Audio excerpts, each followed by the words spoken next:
آداب، میں ہوں وسعت اللہ خان، میرے ساتھ ہیں زرار کھوڑو اور شاہ زیب جیلانی۔ خیبر پختونخوا کا ضلع ہے ٹانک، وہاں سے یہ خبر آئی ہے کہ پولیس کی ایک بختر بند گاڑی، اس پہ دہشت گرد اٹیک ہوا، اس کے نتیجے میں 6 پولیس اہلکاروں کی شہادت کی تصدیق ہو چکی ہے۔ خیبر پختونخوا کے ایک اور ضلع خیبر کے تیرا وادی میں ایک اور آپریشن کی آمد ہے۔ ایران میں جاری 2 ہفتے کی بے چینی کی آگ پہ ہر کوئی اپنے اپنے ہاتھ تاپنے کی کوشش کر رہا ہے۔ وہاں سے اطلاعات کی ترسیل خاصی دشوار ہے، لہٰذا دعووں اور افواہوں کا ایک سیلاب ہے۔ مگر پہلے سندھ اور اس کا دارالحکومت کراچی، جہاں خیبر پختونخوا کے وزیر اعلیٰ سہیل آفریدی آئے اور چلے بھی گئے۔ ان کا دورہ خوشگوار بھی رہا اور ناخوشگوار بھی۔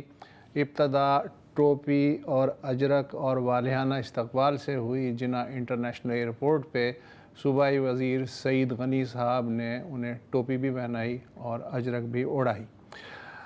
جواب میں ذوالفقار علی بھٹو اور بے نظیر بھٹو کی جو سیاسی رواداری کی روایات تھیں، ان کا مہمان وزیر اعلیٰ نے اچھے سے تذکرہ کیا۔ سندھ کے سینئر وزیر ہیں شرجیل میمن، انہوں نے کہا کہ جو وزیر اعلیٰ ہیں اور جو پی ٹی آئی ہے اسے مزار قائد کے سامنے جلسے کی اجازت ہے۔ زبانی اجازت تھی، لیکن جو فضا تھی اس میں ایسا ہی لگ رہا تھا کہ زبانی کیا اور تحریری کیا، معاملات جو ہیں وہ بڑے خوشگوار ہیں۔ پھر خیبر پختونخوا کے وزیر اعلیٰ کراچی پریس کلب شام میں پہنچے۔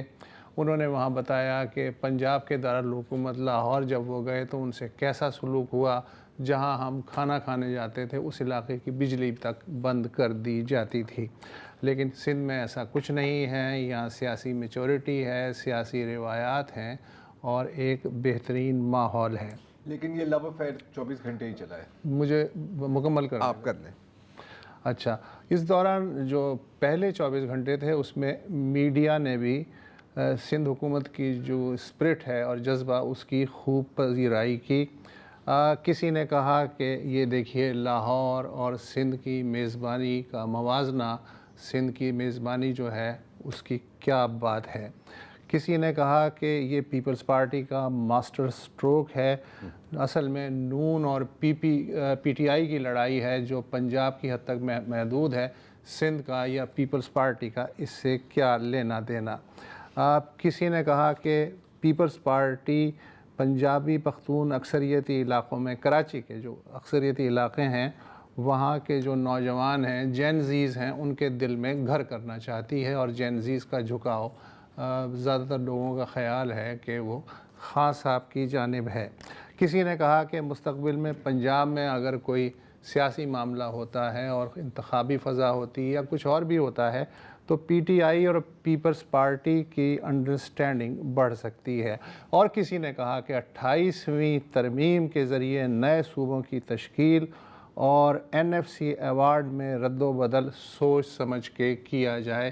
یہ ایک میسج انڈائریکٹلی اصل میں پیپلز پارٹی نے دیا ہے ان لوگوں کو جن تک یہ میسج پہنچ جانا چاہیے۔ بہت باتیں کی، لیکن پھر ہوا یہ کہ جب وہ حیدرآباد چلے گئے اور حیدرآباد سے واپس آئے اگلے دن، تو وہاں سے کہانی نے ایک موڑ لینا شروع کیا۔ رویے بدلے، آنکھیں بدل گئیں۔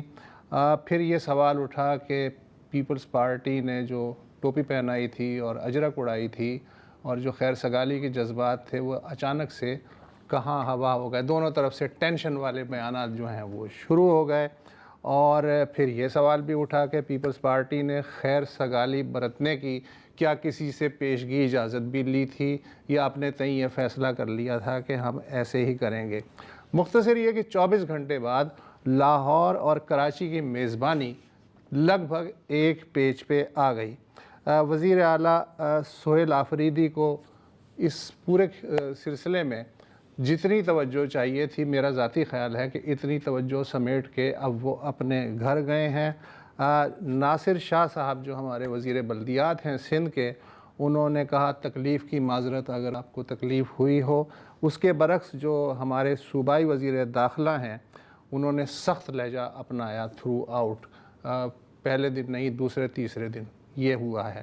تو اب یہ بتائیے کہ یہ تو میں نے اپنی آبزرویشن پیش کر دی، آپ کیا کہتے ہیں؟ میں کہوں گا کہ ایک بار پھر ثابت ہوا ہے کہ ٹوپی پہنانا کافی آسان کام ہوتا ہے، ہے نا، سستا کام بھی ہوتا ہے، پھر تھوڑی واہ واہ بھی ہو جاتی ہے بڑا ویسے، لیکن آئی انجوائڈ 24 گھنٹوں کے لیے جب 24 گھنٹے تو اچھا نہیں 24 گھنٹے تو بڑے شاندار تھے، جس میں پہلی بار میں نے دیکھا ہے کہ پی ٹی آئی کے کارکنان پیپلز پارٹی کی روحانی عظمتوں کو سلام پیش کر رہے سلام پیش کر رہے تھے۔ ظاہر ہے کہ you know like all good things nothing لاسٹس۔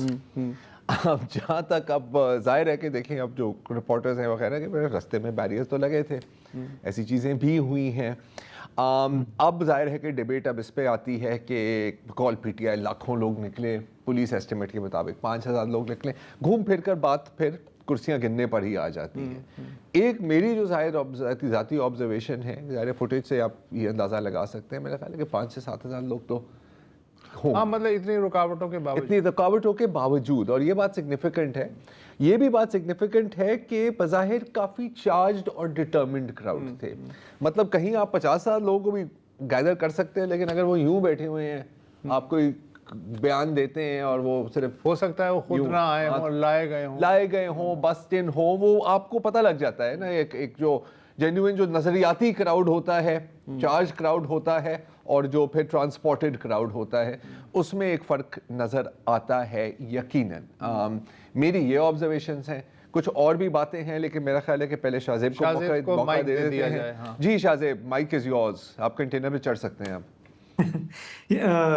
سو میں یہی سوچ رہا تھا کہ ہمارے ہاں اگر سیاسی فورسز کو آزادی ہو اپنے فیصلے کرنے کی، تو وہ اپنے بدترین دشمن کی طرف ہاتھ بڑھا سکتے ہیں، ریکنسیلیشن یا ٹیمپریچر کم کرنے میں وہ مدد دے سکتے ہیں۔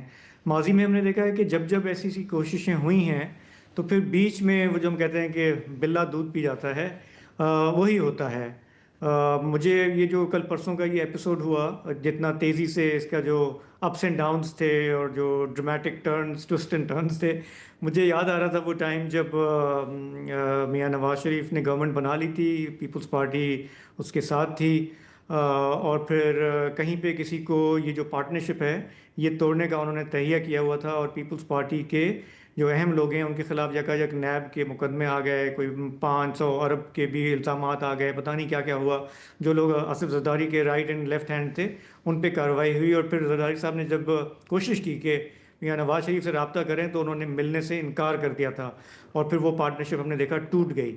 سو یہاں پہ تو خیر پارٹنرشپ تو نہیں ہے، ظاہر ہے کہ بالکل ایک دوسرے کے مد مخالف ہیں، لیکن ایک جیسچر پیپلز پارٹی نے دیا۔ وسط صاحب نے بالکل ٹھیک کہا کہ ہر پارٹی جو ہے وہ اپنے second option, third option, fourth option وہ رکھتی ہے، وہ اس کی ایک حکمت عملی ہوگی، لیکن لگتا یہی ہے کہ اگر آپ بغیر اجازت کوئی کام کریں گے تو اس کا یہی مقدر ہوگا۔ اور اگر ایسا ہی ہے، میرا خیال ہے یہ بات پھر پی ٹی آئی والے بھی سمجھتے ہیں کہ you know the odds they are against. آپ نے ایک اور چھوٹی سی بات کہی کہ یہاں پہ جو کراؤڈ تھا، کل میں دیکھ رہا تھا تو سوشل میڈیا پہ کلپس لوگ ڈال رہے تھے، کراؤڈ اب یہ کہنا کتنا مشکل ہے کہ کتنا زیادہ تھا، لیکن میں وہی آپ کی بات سے اتفاق کروں گا ذرا، کوالٹی جو ہے اس کراؤڈ کی وہ کتنا چارج تھا، کتنا پیشنیٹ تھا، موٹیویٹڈ تھا، اس سے آپ انکار نہیں کر سکتے۔ میں خود بڑا کرٹک رہا ہوں پی ٹی آئی کا اور اس کی پالیسیز کا، لیکن یہ بات ماننے کی ہے کہ جیسا بھی الیکشن ہوا اس کے بعد جو کچھ ہو رہا ہے، ایک ووٹ بینک ہے جو انٹیکٹ ہے، بس شاید ہو سکتا ہے بڑھ بھی رہا ہو گورنمنٹ کی کارکردگی کو دیکھتے ہوئے۔ تو اس کا اگر ہم موازنہ کریں جو سرکاری جو جلد سے جلوس ہوتے ہیں، چاہے پیپلز پارٹی یہاں کرتی ہے سندھ میں یا نون لیگ وہاں کرتی ہے، وہاں پہ لوگ تو بہت آ جاتے ہیں یا لائے جاتے ہیں، کرسیوں میں بیٹھے ہوتے ہیں، لیکن وہ بہت ڈی موٹیویٹڈ ہوتے ہیں، وہ نظر نہیں آتا ان میں، ان کی کوالٹی میں اور اس کوالٹی میں زمین آسمان کا فرق ہے۔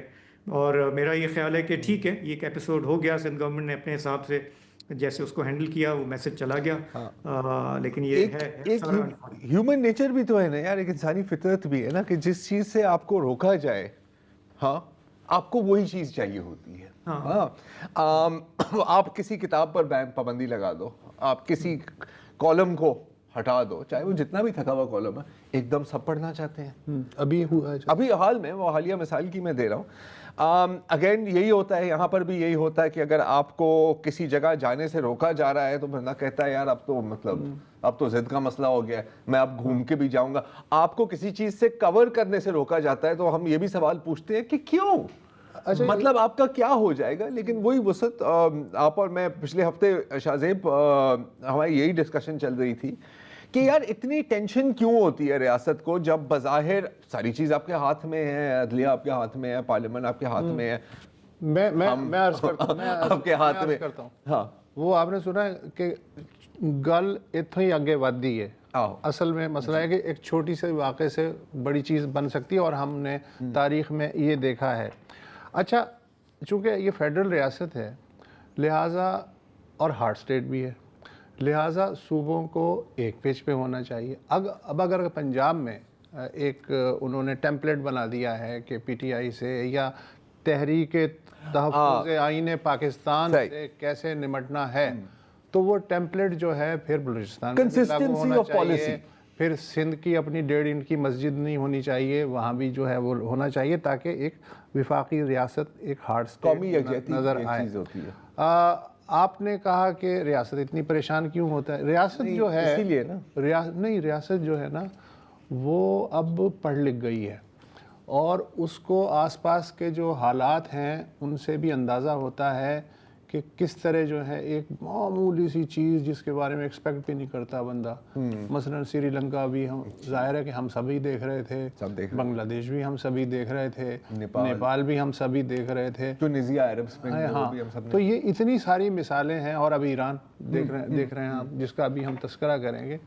تو ایسا نہیں ہے کہ ریاست جو ہے وہ بالکل وہ ہے, اس نے آنکھیں بند کی. سست ضرور ہو سکتی ہے, فرد زیادہ تیز ہوتا ہے, ریاست سست ہوتی ہے ہمیشہ, لیکن ریاست سیاڑی ہو گئی ہے. یہ مطلب چنگاری کے لیول پر, ہاں اسے وہیں, ہاں نا, آگ کو بڑھنے دو. اگر یہاں پر ایک آگ ہے, یہاں پر ایک آگ ہے, جلدی سے بجھا دو اس سے پہلے کہ یہ آگے مل جائے. تو اسی لیے یہ سسٹم چل رہا ہے ابھی تک, بہترین ہے. ٹھیک ہے, اور دیکھتے ہیں 8 فروری کو کیا کر لیتے ہیں. بیکاز کون دونوں, بیکاز بلڈ اپ تو 8 فروری کے پروٹیسٹ کے لیے ہو رہا ہے نا یار. جو لاہور میں جو تحریک تحفظ آئین کا ہے یا سہیل افریدی کا, یہاں پر وہ مطلب یار نہاری کھانے تو نہیں آئے. مجھے یہ بلڈ اپ جو ہے نا یہ اسمال بی سے نظر آ رہا ہے, کیپٹل بی سے نظر نہیں آ رہا ہے. چلے ٹھیک ہے, بہرحال دیکھتے ہیں. یو نیور نو, سیاست میں تو آپ کو پتہ ہے کیا ہوتا ہے کیا نہیں ہوتا, زیادہ ہوتا ہے, ایک وقفہ بھی ہو جاتا ہے. Welcome back. پشاور سے 55 کلومیٹر پرے ضلع خیبر کی جو دشوار گزار وادی ترا ہے وہ پچھلی 2 دہائیوں سے بہت ہی زیادہ ڈسٹرب ہے. 2003 میں پہلی بار یہاں سیکیورٹی دستے داخل ہوئے تھے پارٹیشن کے بعد, پہلی بار. مقصد یہ تھا کہ اس علاقے کو ملیٹنٹ سے پاک کیا جائے.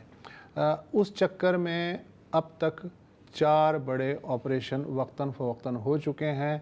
2 سے 3 لاکھ اس آبادی کی, اس ویلی کی آبادی بتائی جاتی ہے. 6 قبائل ہیں, اور اب جو تازہ ترین آپریشن ہے اس کے لیے 10 جنوری سے یعنی 2 دن پہلے سے انخلا شروع ہو چکا ہے.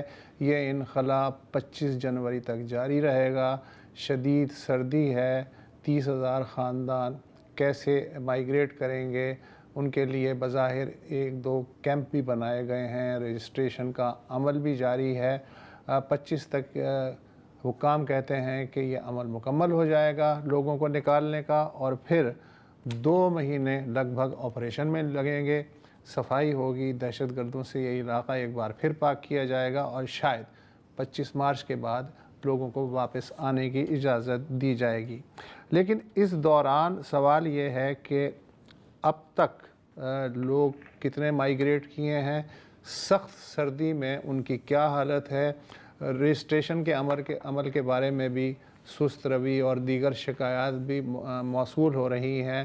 صوبائی حکومت اور جو انتظامیہ اور آپریشن کرنے والے ہیں کیا وہ ایک پیج پہ ہیں یا نہیں, یہ بہت سے سوالات ہمارے ذہنوں میں آ رہے ہیں. پشاور سے ہمارے بیورو چیف علی اکبر موجود ہیں. علی اکبر صاحب بتائیے کیا مشکلات ہیں, کیا مسائل ہیں, اور اس بار آپریشن جو ہے اس کی کامیابی کی کیا ضمانت ہے؟ بہت شکریہ واسط صاحب. جب بھی آپریشن ہوتے ہیں اس سے پہلے نقل مکانی ہوتی ہے تو مشکلات ہی ہوتے ہیں. ظاہر ہے کہ لوگ اپنے علاقوں کو چھوڑنے پر مجبور ہو جاتے ہیں اور اس بار بھی یہی صورتحال سامنے نظر آ رہی ہے. اب تک جو ہمارے پاس اطلاعات ہے انتظامیہ کی جانب سے کہ اب تک تیرا سے جو ہے کوئی 19,000 خاندان جو کہ تقریباً 60 سے 65,000 لوگ جو ہے وہ بتائے جاتے ہیں کہ وہاں سے نقل مکانی وہ کر چکے ہیں اور باقی وہاں پر جو لوگ موجود ہیں وہ بھی یہ ایک ہفتے کے اندر نقل مکانی کریں گے. اس کے لیے جو تیرا سے نیچے پیندی چنا ایک علاقہ ہے وہاں پر ان کے لیے مرکز جو ہے وہ قائم کیا گیا ہے. ایک کیمپ ہے وہاں پر رجسٹریشن ہوتی ہے اور پھر ان کو ایک سم دیا جاتا ہے جس کے ذریعے جو ہے 2.5 لاکھ تک روپے ان کی مالی مدد جو ہے وہ کی جائے گی. اب شام کے وقت وہاں پر احتجاج ہوا اور جو متاثرین تھے نقل مکانی کرنے والے تو انہوں نے رجسٹریشن میں بھی جو ہے شکایت کی کہ وہاں پر جو ہے وہ رش زیادہ ہوتا ہے اور ان کو فیسیلیٹیٹ نہیں کیا جاتا.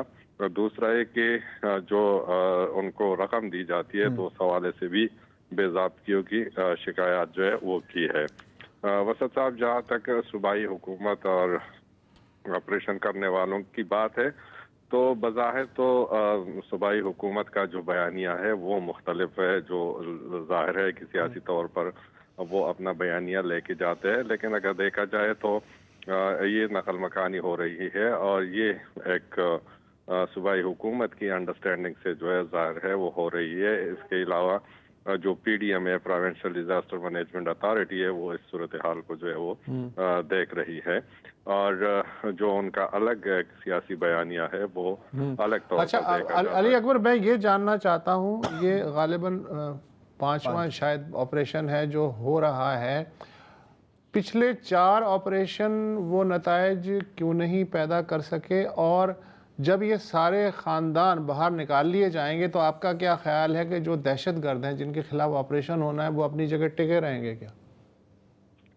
اسد صاحب اس بار اگر آپ دیکھیں تو اس آپریشن کی مزاحمت ہے. وہ جو قبائلی لوگ ہیں ان کی جانب سے بھی ہے اور صوبائی حکومت بھی یہ پوائنٹ بار بار جو ہے اٹھا رہی ہے کہ آپریشن سے مسئلہ جو ہے وہ حل نہیں ہو رہا اور درجنوں آپریشن ہوئے. تو یہ تو اپنی جگہ پر ایک سوال ہے لیکن اس بار جو یہ لوگ نقل مکانی کر رہے ہیں تو وہاں کی جو کمیٹی ہے تقریباً 24 عمائدین پر مشتمل ایک کمیٹی ہے اور انہوں نے کنڈیشنل اجازت دی ہے. جیسے کہ ان جرگے میں یہ طے ہوا تھا کہ جو ہے ان پر پریشر زیادہ تھا تو 2 مہینوں کا وقت انہوں نے دیا ہے کہ ہم 2 مہینے کے لیے خالی کریں گے اور آپ نے جو کرنا ہے اس کے اندر اس علاقے کو صاف کر کے. تو یہ ان کے ساتھ ایک مشروط فیصلہ جو ہے وہ ہوا ہے. دوسری بات یہ کہ ظاہر ہے کہ وہ بھی کوئی بچے تو ہے نہیں جو ٹیررسٹ ہے تو لازمی بات ہے کہ وہ وہاں سے نکل جاتے ہیں اس دوسرے ضلع میں یا بارڈر پار کر کے اور جو ہے ان کو بھی ان چیزوں کا پتہ ہے. اور جہاں تک آپریشن ہونے اور اس کے بعد پھر سے صورتحال خراب ہونے کی بات ہے تو سر ہم جب ضرورت کے مطابق کارروائی کرتے ہیں لوگوں کو وہاں سے در بدر کرتے ہیں اور پورا زور لگاتے ہیں لیکن پھر جب وہ 2 مہینے کا ٹائم ختم ہوتا ہے تو پھر ہم آرام سے بیٹھ جاتے ہیں اور پھر یہ صورتحال جو ہے 1-2 سال کے بعد پھر جو ہے ہمیں آپریشن کی طرف جانا پڑتا ہے اور کوئی تسلسل جو دہشت گردی کے خلاف پالیسیز میں ہے وہ مؤثر تسلسل ہم نہیں دیکھ رہے. اچھا علی اکبر یہ بھی تو بات درست ہے کہ جو تیرا ویلی کی جو جغرافیہ ہے وہ بھی انتہائی مشکل ہے. Difficult to navigate. وہاں پر مطلب چھپنے کی بھی 1000 جگہیں ہیں. جن لوگوں میں کو نہیں پتا کہ تیرا ویلی کی جغرافیہ کیا ہے اور اس کی لوکیشن کتنی اہم ہے اگر آپ تھوڑا سا ہمیں بتا سکیں اس کے بارے میں. جی انتہائی مشکل ترین علاقہ ہے. وہاں پر راجگال کا جو علاقہ ہے وہ جو ہے ایک وقت میں اس کو کلیئر بھی کر دیا گیا تھا. پھر دوسرا یہ کہ بارڈر کے ساتھ بھی ہے ادھر اورگزئی ایجنسی اور پاڑے چنار کے ساتھ بھی اس کا جو ہے وہ سرحدیں لگتی ہے اور زیادہ